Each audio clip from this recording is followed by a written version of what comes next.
लीजिए दोस्तों, एक और जीत हो गई है।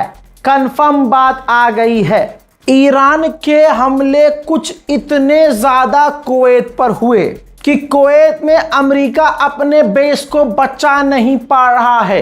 ऊपर से कुवैत के लोग सरकार पर दबाव बना रहे हैं कि अमेरिका की फौज को कुवैत से निकल जाना चाहिए। अब रिपोर्ट आपकी स्क्रीन पर लगा रहा हूं। पूरी तरह से कुवैत के अंदर से अमेरिका की फौज निकलने के बारे में सोच रही है। जी हां, अमेरिका सोच रहा है कुवैत में हम अपने लोगों को, अपने बेस को बचा नहीं पा रहे हैं, सो कुवैत से निकल जाते हैं। ये एक बड़ी खबर है, शेयर कीजिएगा। दूसरी और बड़ी खबर, इराक के अंदर से अमेरिका ने अपने लगभग सारे पैट्रियट एयर डिफेंस सिस्टम निकाल लिए हैं, क्योंकि अमेरिका और इराक के बीच बहुत पहले से बात चल रही थी। इराक बार बार डिमांड कर रहा था कि हमारी सरजमीन से अमेरिका की फौज निकल जाए। सो इराक से भी पूरी तरह से अमेरिका की फौज निकलने की तैयारी में है। भाई साहब, चीन की दोस्ती को सलाम करता हूं। क्या दोस्ती निभा रहा है भाई। कहते हैं ना, दोस्त से गलती हो जाती है तो बड़ी बड़ी गलतियां दोस्त माफ कर देते हैं। भाई चीन ने वही किया है। चीन ने कंफर्म कर दिया है, ये लीजिए, कि कुवैत में हमारी एक चीनी कंपनी के ऊपर हमला हुआ, लेकिन हमारा कोई नागरिक घायल नहीं हुआ है। चाइना ने ईरान के लिए कुछ कहा ही नहीं। जो हमला चीन की कंपनी पे कुवैत में ईरान ने किया, चीन की कंपनी डैमेज हुई, चीन ने ईरान को कुछ बोला ही नहीं।